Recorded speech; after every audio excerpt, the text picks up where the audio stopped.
has made a pretty big decision, and it all stems from the docuseries that happened on Discovery. Onision has been demonetized, and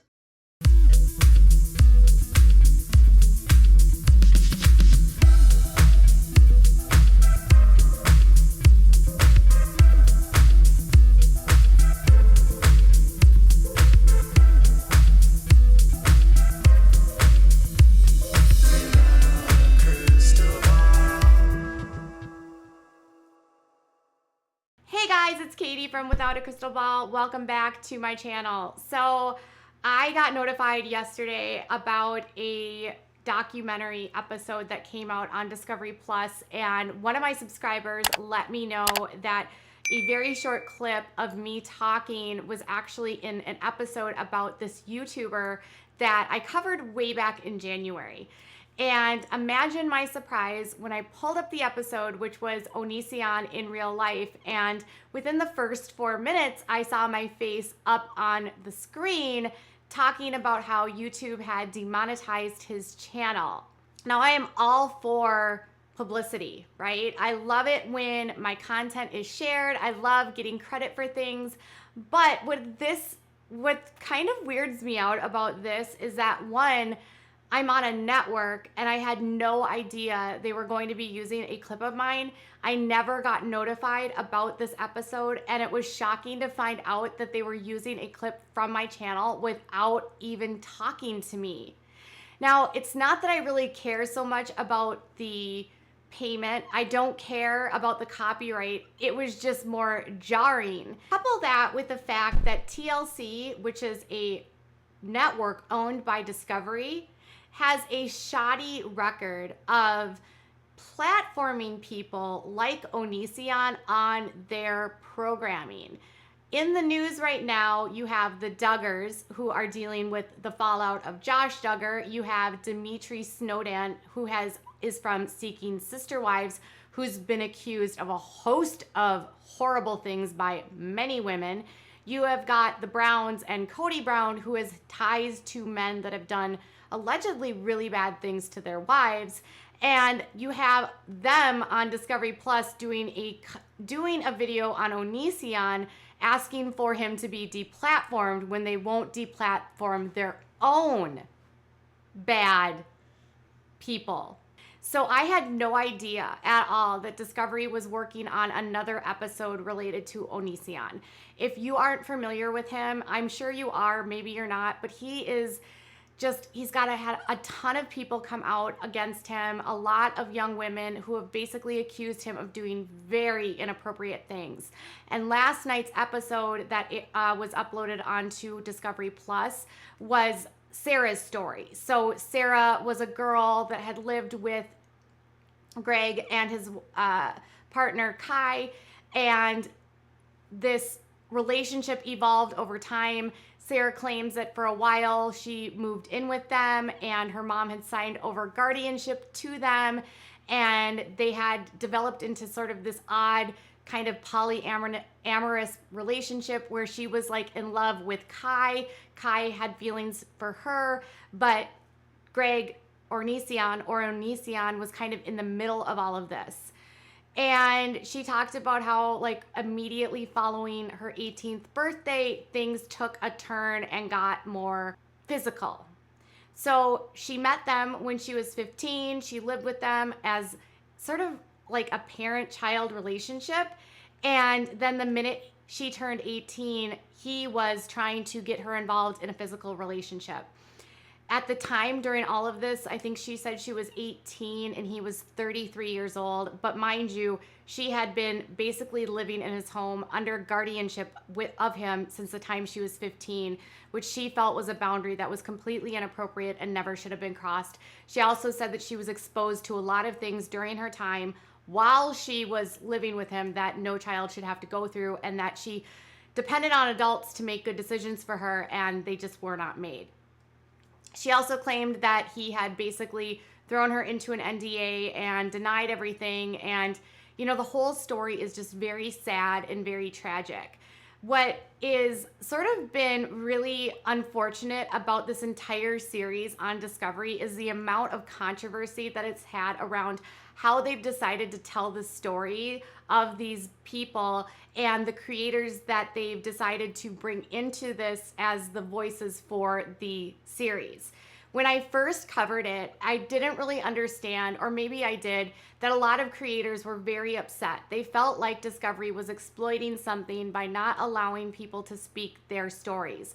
And in fact, in the first 3 episodes, there was only like one person that came forward and shared her story, Shiloh. And then everything else was shared via YouTube videos from other platforms via Chris Hansen.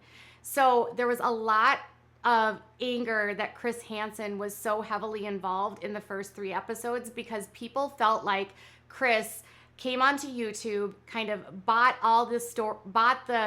gained all of this notoriety, interviewed all of these people, made all kinds of promises about an investigation happening. The investigation is still ongoing. Nothing has been resolved yet, but they felt like Chris had dropped the ball because he had evidence from someone who was underage and he didn't hand over that evidence in time, they felt. They also just felt like it was completely inappropriate for Chris to sell the story then to Discovery Health. They felt like it was just him being opportunistic, coming onto YouTube, infiltrating the community to use the community to get a story to go back onto TV. So when the first 3 episodes came out, people were just frustrated because they felt like, one, this was not Chris's story to sell. This is not Chris's story to tell. And now this last episode, which was the 4th one, did not include Chris Hansen. So Chris was nowhere to be seen, and instead they interviewed Def Noodles. And Def, who showed up very minimally, he was like in the very beginning and kind of towards the end. Other creators that appeared a little bit more were like Repsion was on there, and Tipster and Blair White. There was a number of different people that were on there, although I don't really know who else knew if they were going to be appearing in this episode. What I think is odd is that Discovery wants to tell the story of things that are happening on YouTube, and they want to use YouTubers to tell the story, but then they're not telling YouTubers that they're using them to tell the story. Does that make sense? And now I can totally understand why creators with the first round were upset with how Discovery handled this. A lot of people declined being involved and did not want to be a part of it because Chris Hansen was in it. Now, Def was in there sort of in the place of Chris Hansen to talk about the allegations of Onision and what it meant for the platform. But my question is if they want to have the voices of YouTubers as a part of this, you would think that if they're going to use clips from that person's channel, they would notify that person that they were at least going to be appearing on a show or a documentary, right? So it's not like it was an episode of, or it wasn't like the news, right? It wasn't like I made headline news. It was literally like they edited this, they went to my channel, they took my video, and then they posted it. And I'm like, wait a minute, why didn't you guys even tell me? Like, it would have been cool just to know that you were considering using me and whether or not I would consent to my clips being used. It's just odd to me. But again, it's Discovery and TLC, so I don't know what we need to do. Now, there was some questions here that were brought up in this that I thought were interesting, and I just want to say, like, people were saying, like, he still has not been deplatformed, he still has not been arrested. You know, there was a larger conversation, and most importantly, Sarah got to tell her story. In a way, though, Sarah was only responding because almost like the story was being told for her and she had to tell it herself. So in a way, Chris Hansen sells the story to a network in the hopes of telling the stories of these people that Onision has done these things to, and then the people initially want no part of it, and then after the notoriety, they realize, well, my story was told and without my consent, and now I need to tell it. So now I'm wondering if more episodes are going to be coming out, if more people are going to be sharing their sides, and what this means in terms of how TLC really or Discovery really values the people on YouTube that are doing the work. Like, I have only covered this guy a couple times. It's not something generally that I would even go into. I only covered it simply because of it was on Discovery. It was a 3-part series, and I just found the topic interesting. We need to talk about how people on this platform are manipulating people, harming people, grooming kids, that kind of thing. But at the same time, it's hard to take a series like this seriously when the network just keeps making so many mistakes.